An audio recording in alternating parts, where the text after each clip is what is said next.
And yeah, my name's Sean Campbell. I'm the Director of Innovation with Kermode Education. And thank you so much for having me in today for Taco Tuesday. So I'm going to talk a little bit about Kermode Education. It's a new e-learning platform that it helps people evaluate online content, build media and digital literacy skills, and really just start to think critically about all of the information that really we're bombarded with online and off.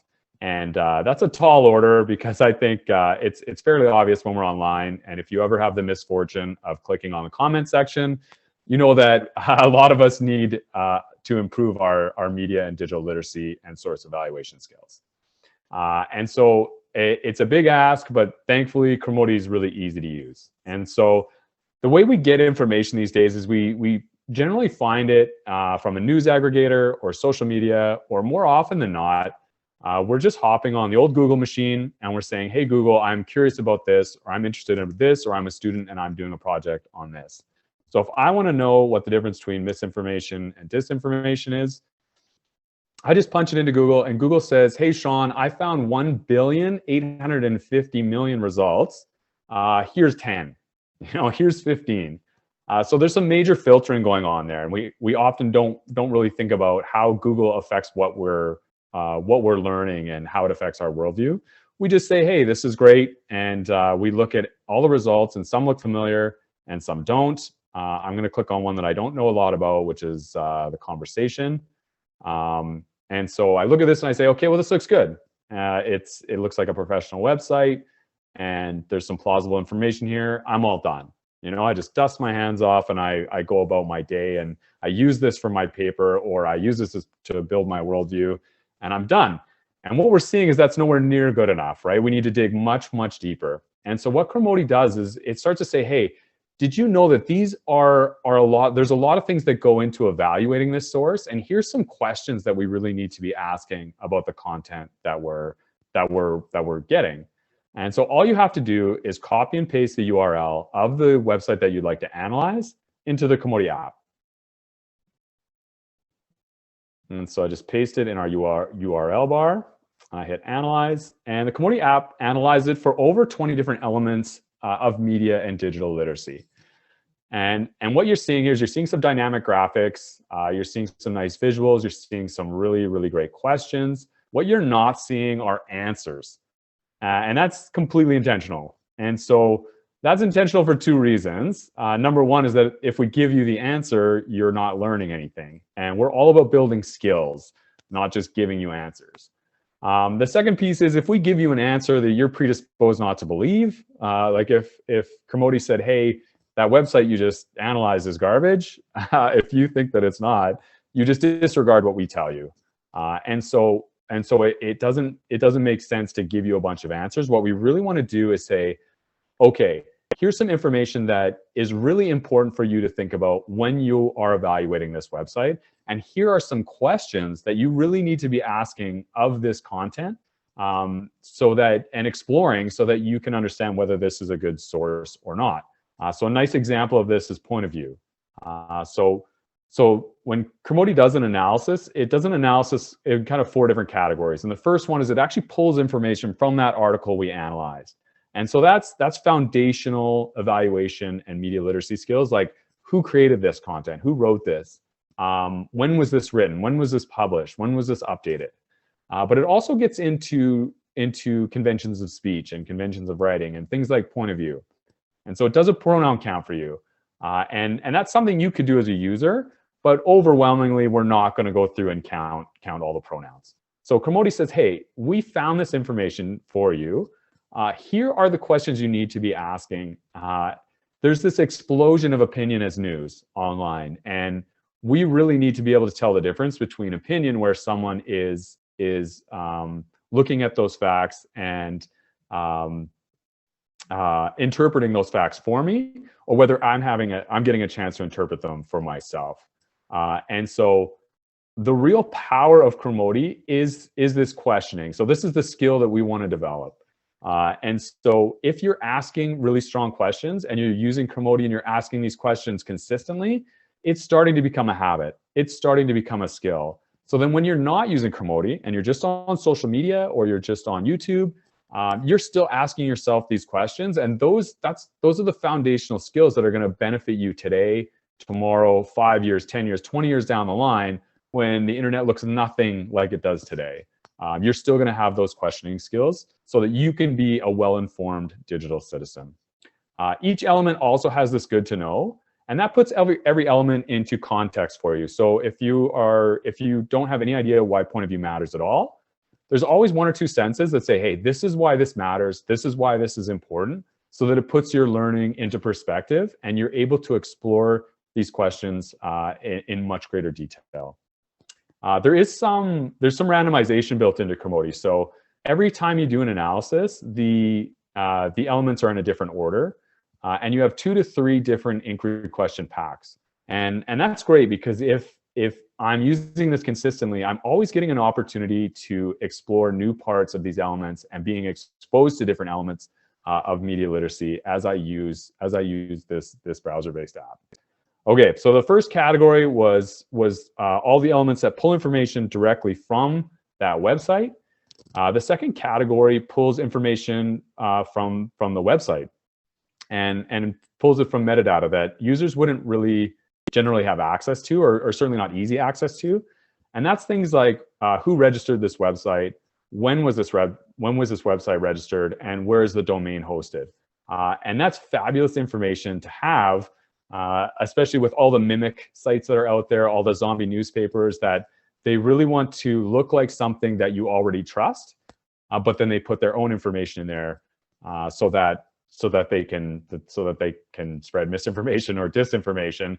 And with this information, now you can really tell whether you can see that if it's registered by Colonel Sanders 2 weeks ago, you're probably not reading the New York Times. Or if the domain is hosted, so this one's hosted in the United States, probably fine, but it'll also tell you if it's hosted in Turkey or Ghana or the Cayman Islands. And if that's incongruous with what I'm reading in this article, that's a major red flag to say, okay, I need to find some more sources on this. So fantastic information for users to have when they're evaluating online content.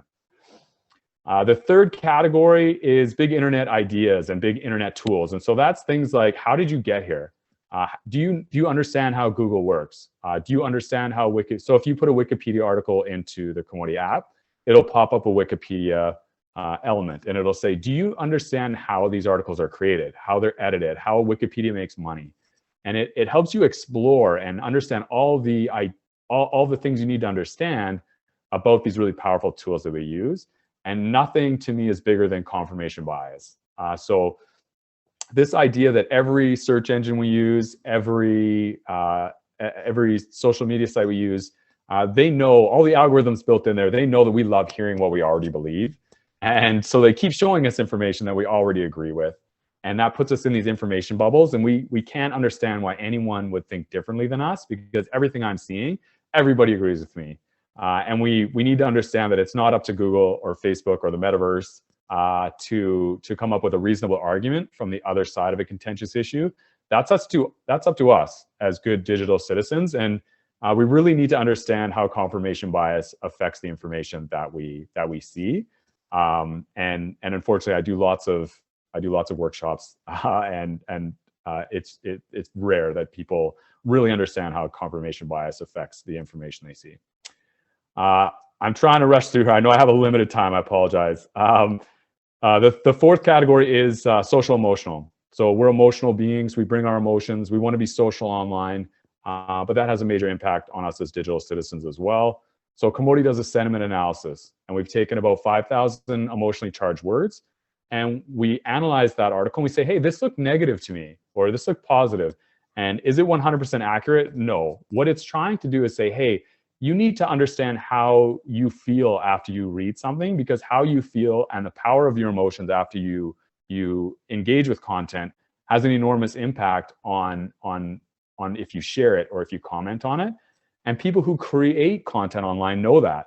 And so that's what we talk about in an emotional tone, is that anyone who creates content online, they want you to feel something. They want you to be excited or mad or happy. And because you're much more likely to share it or like it or interact with it, which is really the currency of the internet right now. And so when we understand that, we become much more powerful digital citizens. And that's why you see like really salacious headlines and like really graphic videos or images with articles that don't really warrant that level of intensity, because often we don't even click on the article, right? We just get upset or we get really excited, and we click away. I'm sort of rushing through this, but that is Sean, you can go a little bit longer. You got a little bit of a later start, so feel free to go a little bit more. Okay, thanks so much, Jeff. So that is the streamlined version, and so this is great for adult users or educators or parents who they just want to explore different parts of media and digital literacy and bring up an element to work with their kids or work with a study group, or just work for themselves. They know that they need to improve these skills, and they're using this to evaluate a source that they found online. But we have another piece as well. So we have an interactive piece that you can use. And what's really cool about this is with Kermode, it's completely private usage. So we don't take, store, or sell any personal information from our users, which is fairly refreshing in this day and age. And it also makes it a lot easier for you to use. You don't need a username and password. So it's easier to onboard if you're working with library patrons or students or your family. You just use it. But at the same time, you can still have personalized content. So I can actually answer these questions. I can say, here's my answer, and it will save that answer. And I can share that answer, personalized content, because every time I use Kermode's Analyze bar, I get a unique URL. And so now I can share this URL with my parents or with my teacher or with my study group, and they'll see what I wrote. And they can even put their own notes below that. And you can have that online conversation or store your notes for the next time that you meet, so that you can have a really robust conversation about all of these different issues within digital and media literacy. The one downside to this format is that because we don't know who's using it, if you navigate away and you've left an answer there and you don't keep your Kermode URL, you will lose your work.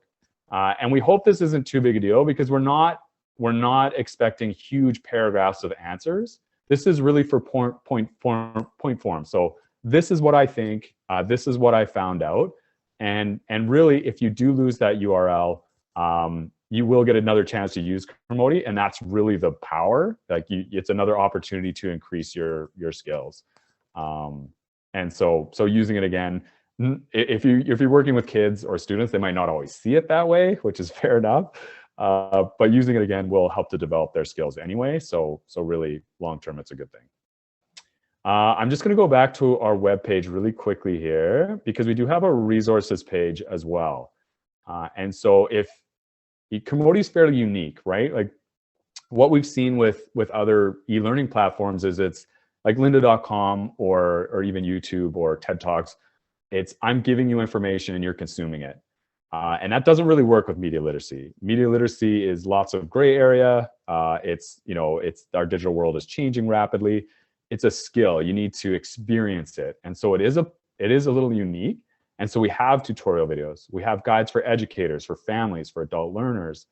We have some fun lesson plans that you could do so it's kind of like project-based learning. You can explore something, but as you're exploring, of course, you're going to go online to look for some of those answers. And of course, that's a really nice feedback loop here. So as you're using this guide, and the guides go way deeper. So they go into bullying and being a responsible creator of content and online-offline balance and data safety and things like that. And every time you're working and asking those questions, you're going to go online to look for answers, which is going to lead you to the app, which is going to lead you back to the guide. So it is this nice circular feed where you're always getting a chance to find new ways to explore media literacy and ask those questions and build those really valuable skills. And what we're seeing is that media literacy is really in its infancy. Digital literacy is in an infancy, right? Like teachers and parents who want to help their kids, they don't have anything to model it after because they didn't get a media literacy lesson or a digital literacy lesson when they were kids. So we're all just trying to figure it out. And Kermode really, really helps you take those steps to start talking about these things with your friends and family, and build these tremendously valuable skills. So I'm excited about our partnership with WiLS. We connected with them this year and offered some really strong pricing. And of course, if you guys have any questions, I'm always available to answer those. If there are libraries out there that are interested, we offer programming as well, just kind of 15 to 20 minute kind of strategies for parents. It's not an infomercial for Kermode. It's just saying, hey, these are some things you can do with your kids to improve media literacy, and you have Kermode education available to you through your library. So it helps awareness as well. And same goes for educators. We do professional development for Kermode as well if we do end up partnering. Whew. So I rambled on as quickly as I could. I hope that's okay, everybody. Was there any questions there, Jeff? You know, Sean, I've been keeping an eye on the chat. I haven't seen any questions come in, but I'll echo what Sean said. Please do reach out to Sean or myself or somebody at WiLS if you've got questions, want to learn more, are looking for pricing. That's information we'll be happy to get you. Yeah, that'd be fantastic. Thanks for joining us, Sean. I'm really excited about Kermode and our new partnership. Thanks so much, Jeff. Have a great week. Thanks. You too.